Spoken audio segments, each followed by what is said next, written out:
दोस्तों, भारत ही एकमात्र ऐसा देश है जहां बड़ा मुश्किल से तो रोड बनता है। धरना प्रदर्शन करिए, पत्र लिखिए, तब जाके रोड बनता है।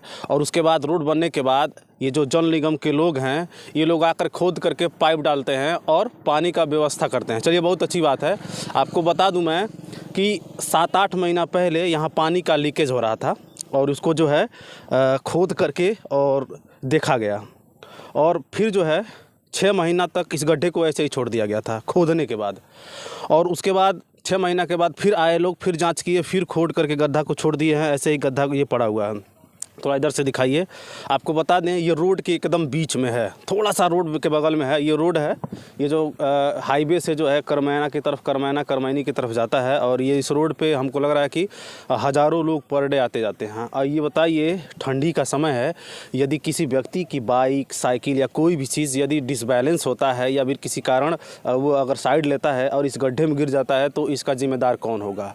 इतने लापरवाह हो गए हैं सब। आप लोगों को सोनबरसा का मामला तो पता ही होगा। पिछले 29 तारीख को जो दिसंबर में घटा है, बिजली विभाग की लापरवाही की वजह से एक ही परिवार के 3 लोग जल के मर गए।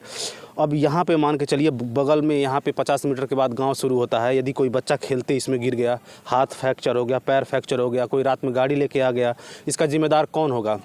लेकिन नहीं, यहाँ पे जो सरकारी कर्मचारी हैं या जो ठेकेदार हैं, ये लोग इस तरह से काम कर रहे हैं कि कुछ समझ में ही नहीं आ रहा है। और ये लीकेज जो है, ये 6 महीने से ये लोग बना रहे हैं। तो आप लोग सोच सकते हैं कि भारत में जो सरकारी कर्मचारी हैं या फिर जो प्राइवेट में जिनको ठेकेदारों को दिया जाता है ये बनाने के लिए, वो किस तरह से काम कर रहे हैं। ये जीता जागता उदाहरण आपको यहाँ रोड के बीचों बीच में गड्ढा खोद करके छोड़ करके ये लोग आपको दिखा रहे हैं। तो कहीं ना कहीं सरकारी कर्मचारी जो भी हैं, चाहे जिस भी विभाग के हैं, वो इतने लापरवाह हो चुके हैं, अपने काम के प्रति इतने लापरवाह हो चुके हैं कि जब तक पत्र न लिखा जाए, जब तक धरना प्रदर्शन न किया जाए, तब तक उनको सुनाई नहीं देता है। आप लोग ज़रा थोड़ा ध्यान से देखिए इस गड्ढे को।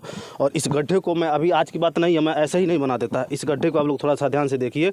ये 6 महीना पहले खोद के चेक किया गया था। फिर अभी इसको खोदे हुए बढ़िया से पूरा अंदर तक खोदे हुए हमको लग रहा है कि 1-1.5 महीना फिर हो गया होगा। अब ये इसी तरह से पड़ा हुआ है। अब हो सकता है या इसका बजट आए या कुछ, कैसे क्या करेंगे लोग, कुछ समझ में ही नहीं आता है। बताइए, रोड के एकदम सामने, एकदम बीच में है। यदि कोई गिर जाता है, इसमें हाथ फ्रैक्चर हो जाता है या कुछ और घटना हो जाती है, तो उसका जिम्मेदार कौन होगा? खैर, अब ये तो आप लोग पता ही होगा इस देश में किस तरह से कर्मचारी काम कर रहे हैं, ठेकेदार कैसे काम कर रहे हैं। और यदि किसी को विरोध किया जाए तो लोग कहते हैं कि भाई ये तो बहुत गलत हो रहा है, इस तरह से नहीं होना चाहिए। तो आप लोग देख लीजिए कि किस तरह से यहाँ पे काम हो रहा है, किस तरह से ठेकेदार और इंजीनियर मिल करके, किस तरह से इस देश के सरकारी कर्मचारी मिल करके इस देश का काम कर रहे हैं। खैर, अब ये रोड है, आप लोग रोड को बगल में देख सकते हैं। रोड के आधे बीचों बीच में जो है, ये लोग मिट्टी खोद करके और रोड पे बीचों बीच में डाल दिए हैं। ये देखिए, आप लोग यहाँ पर भी देख लीजिए। तो खैर, ये चल रहा है इस देश में, इस तरह से हो रहे हैं यहाँ पे काम। और इस तरह से जो ठेकेदार हैं, जो इंजीनियर हैं, जो सरकारी कर्मचारी हैं, वो इतनी ईमानदारी से काम कर रहे हैं कि ये गड्ढा खोद दे रहे हैं तो यहाँ पे जो है 6-6 महीना छोड़ दे रहे हैं। आपको बता दें, ये गड्ढा दिखाने का सिर्फ मतलब हमारा ये था। सोनबरसा जगदीशपुर में आपको पता होगा कि 1-1.5 महीना पहले जो है कुछ बच्चे डूब के मरे थे। तो वहाँ पे पुलिया बनाया गया था, वो भी आधा छोड़ दिया गया था। उसमें राड वगैरह निकला था, नहा रहे थे बच्चे, कूद के राड फंस गया, मर गए। वो भी आधा ही छोड़े थे। फिर इधर आपको बता दें 3-4 भैंस डूब के मरी थी कोनी साइड में। फिर कोनी में ही गड्ढा खोद के छोड़े थे सब। एक बच्ची जो है रोपनी करने गई थी, वहाँ पे डूब के मर गई वो भी। और इधर कैथवलियाँ के बगल में है, ये कैथवलियाँ सोनबरसा के पास एक गड्ढा खोद के छोड़े थे सब, वहाँ पर भी एक बच्चा नहाने गया था, वो भी डूब के मर गया। तो कहीं ना कहीं इन लोगों की लापरवाही की वजह से बहुत सारे लोगों की जान जा रही है और इन लोगों को कुछ भी इससे कोई फ़र्क नहीं पड़ रहा है। तो खैर, आप लोग देख रहे हैं इस तरह से। यदि कहीं आप लोगों के आसपास गड्ढा खोद रहे हैं या कुछ भी ऐसा हरकत लोग कर रहे हैं, यदि समय रहते नहीं बनता है, तो आप लोग तुरंत विरोध करें या उसको तुरंत पटवा दें। जय हिंद।